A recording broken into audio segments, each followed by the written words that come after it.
The tour truck is parked to the side of Cedarvale Lanes in Eagan, Minnesota, as the PWBA makes its return to Minnesota for the first time since 2015. We're on the road. Let's get it.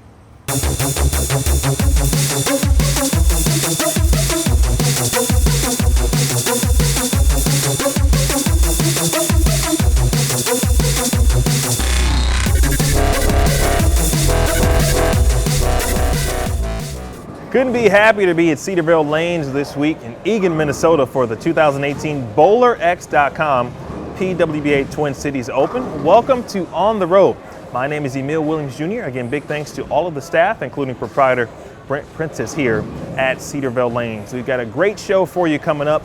We'll talk to some of the winners, the advancers, and the winner of the PTQ, the pre-tournament qualifier for the second of 3 elite field events here this week at the BowlerX.com Twin Cities Open. And some gentlemen you're very familiar with, Jason Thomas, Aaron Smith, will join me as we kind of recap some of the things we talked about back at the Queens. Player of the Year, surprises, breakout players, and we'll take a hard look at the road to Richmond race right now as well. But first, speaking of Minnesota, Diana Zavjalova won her first PWBA title in Minnesota. It happened in 2015 at the Minnesota Open. The city, of course, was a Welch. DZ won her third PWBA title last week in St. Petersburg, Clearwater. Let's take a look back at the win from Diana.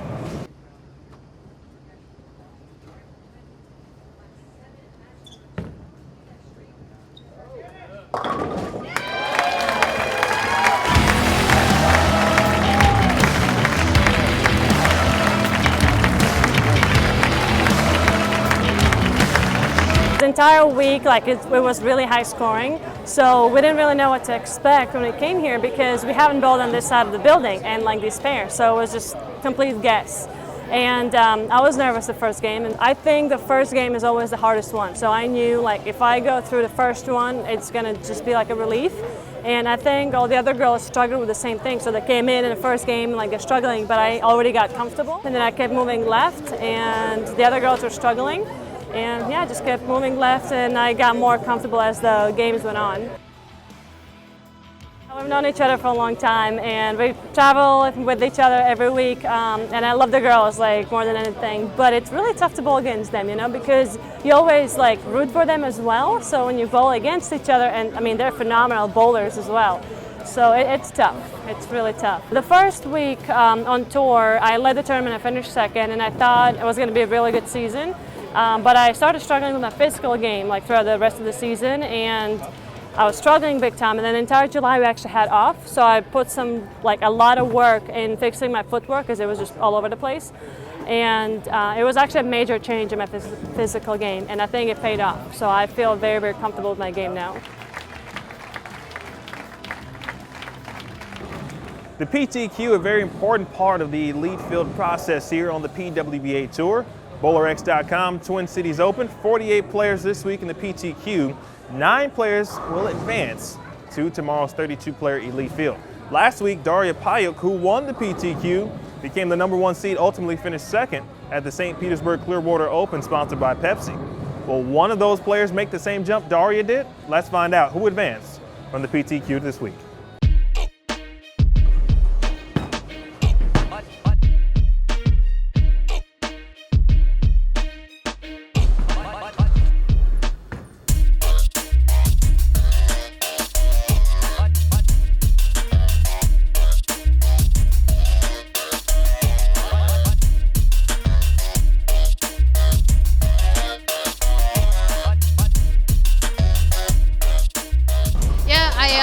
I definitely had to read my ball motion. I started in the wrong part of the lane, I think. We thought it was the right part of the lane, further out, threw a couple gutter balls. Decided that I had no miss room to the right, and game 3 I moved left and switched balls, and those last 5 games I just grinded them out, and I was lucky the last game to throw a 6-bagger, I think it was, to get myself in the cut. Keys to success would be just kind of taking it one shot at a time. Big thing is just focusing on everything before the foul line, trying to make sure you throw the best shot you can and pick up your spares. That's pretty important.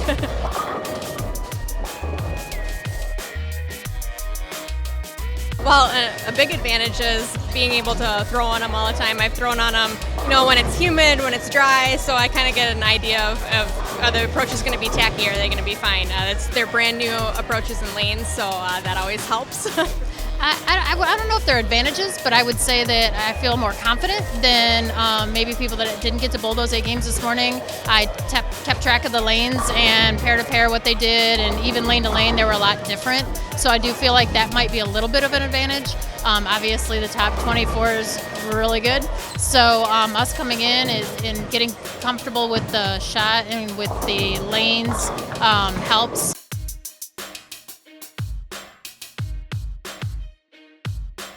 Congrats to all of those who advanced from the PTQ.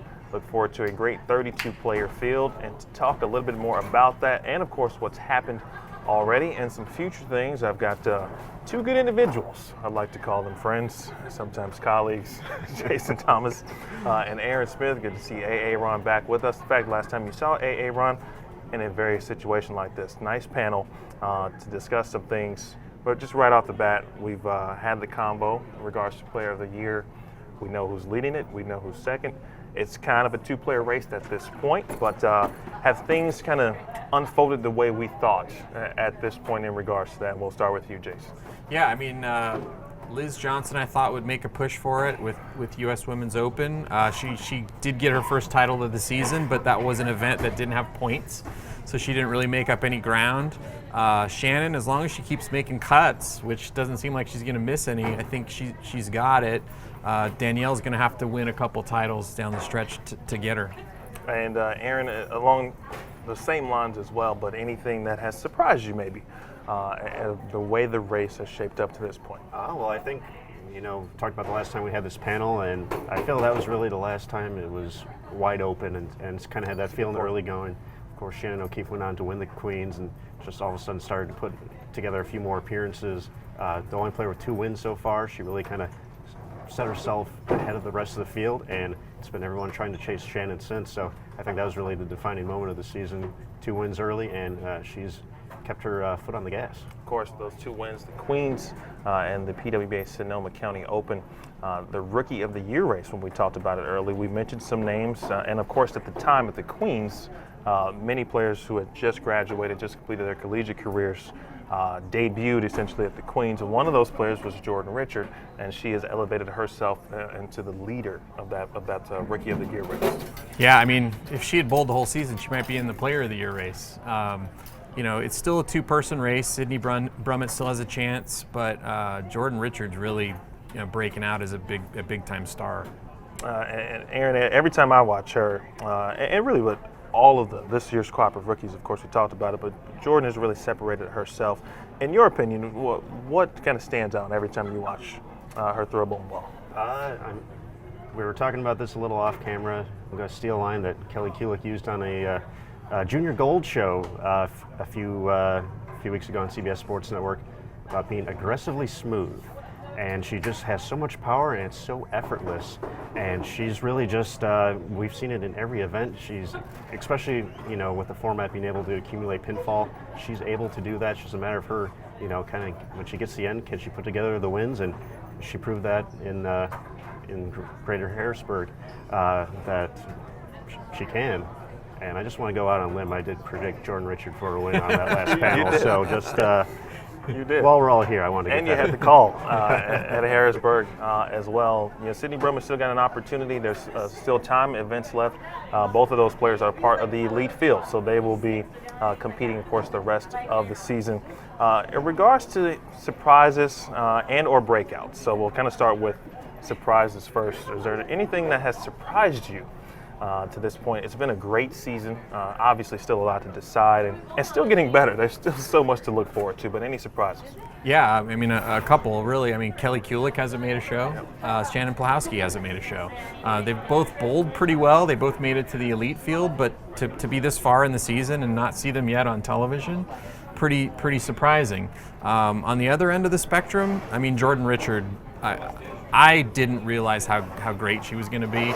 you know, when people would talk about when I was on PBA working on covering that tour, these breakout kids coming out and bowling, I'd be like, I'll take Belmo and Rash, okay? Right. You know, I say the same thing. I'll take Kelly and Liz. Right. But man, I mean, you don't see someone just come out of nowhere. I mean, not that she's come out of nowhere. She was a great collegiate player, but I mean, you don't come out on tour and be this dominant this quickly. It's very so rare. it's pretty amazing. Aaron, surprises for you up to this point, and you can't say Jordan Richard. I can't. No. I actually have to echo what Mr. Thomas said over there. Surprised only seeing Kelly so far on CBS Sports Network as part of the show instead of being on the show, and Shannon as well. There are a few other players we talked about there, and who've had some good runs. I know Missy Park and Verity Crawley has been close. She's made some shows. So we've seen some players bowling well, just still waiting for that kind of breakthrough moment to capture that win. And it could be coming very soon for either of those players. And actually kind of moving into, before we get to the road to Richmond, just the breakout player situation. I would think Jordan Richard obviously would be in that category, but is there any other player that has made an impression on you at this point in the season? Well, you know, I think there's some players that are really close. You know, you have Verity, who's had a couple of seconds. She made the show last week. Lindsay Boomershine's been, you know, really close a few times, and she's had a great season. I mean, Stephanie Johnson's fourth in points and hasn't won yet. Yep. So, I mean, you know, I think one of those players could potentially break through the last few weeks and win a title.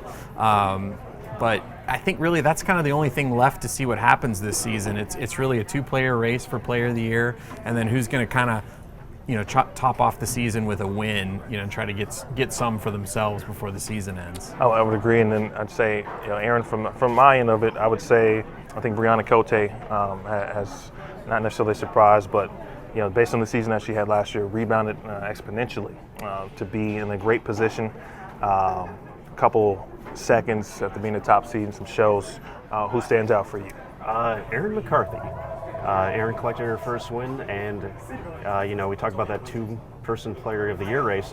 I know Erin's missed a few events this year, so you know, factor those in. She made the show at the U.S. Women's Open as well, and she's on top of the average list, so she's coming out here to week and bowling well. So that's a big what if, but she's been fantastic throughout the course of the season. Really a strong performance overall. Excellent, and Aaron, new house, and of course already a nurse, but she's got two jobs. Where she's a nurse as well, so that's taken up part of her time, which is why she hasn't been on tour essentially full time. Now on to the road to Richmond. Of course, we're headed back for the PWBA Tour Championship, Richmond Raceway in Richmond, Virginia. Here are the players that have already earned spots by virtue of winning titles. Shannon O'Keefe, we mentioned, Danielle McEwen, Liz Johnson, Liz Culkin, Erin McCarthy, Josie Barnes, Diana Zavjalova, Jordan Richard, and Shayna Ung, of course, of Singapore, who won the very first event.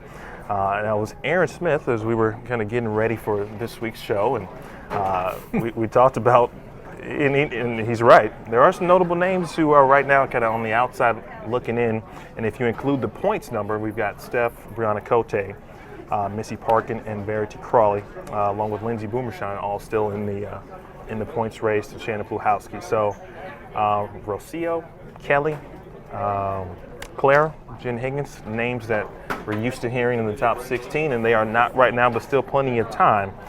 Is it too early to for those players to, I won't say panic, but obviously I think they know, you know, got to get it in gear, if you will. Yeah, it's definitely surprising, and we talked about it earlier, but it's surprising, but they're all in the elite field. So the only one that's not is Daria Payok, and she's not even here this week because she's doing Fox and Friends, which she's going to be seen by a lot of people, but she's going to lose out on the point race. And so that is a big surprise. I know they're all aware of it, so they're all going to be gunning for, you know, some big finishes, and they're motivated. So I wouldn't be surprised to see one of them win. What might be really interesting, though, is if somebody outside that top 15 or 16, whatever the number is, were to win, it would shave another person off the point list. So that could be a very interesting thing to watch these next couple of weeks. And Aaron, you brought it up and you noticed it. I mean, is it where do you foresee some of the players? Obviously, it's very likely that all of them won't be able to make the bracket at the end of the season. So, you know, how would you approach this in your opinion? Well, Jason made a great point that throughout the trend this year, we've only had one player win more than once, so we've seen new winners come in every week, and so that point list is just getting smaller and smaller. But with one major still left to go, we got the Players Championship coming up in a few weeks in Plano, Texas. I think that's really going to be a place where a few of these folks are going to shine. I definitely can see Kelly Kulik just hanging a spot or two out. I think a big what if we had from last week, a few of the players from Columbia getting in a little bit late, essentially missing out on a block. Will those points come back to haunt them as well?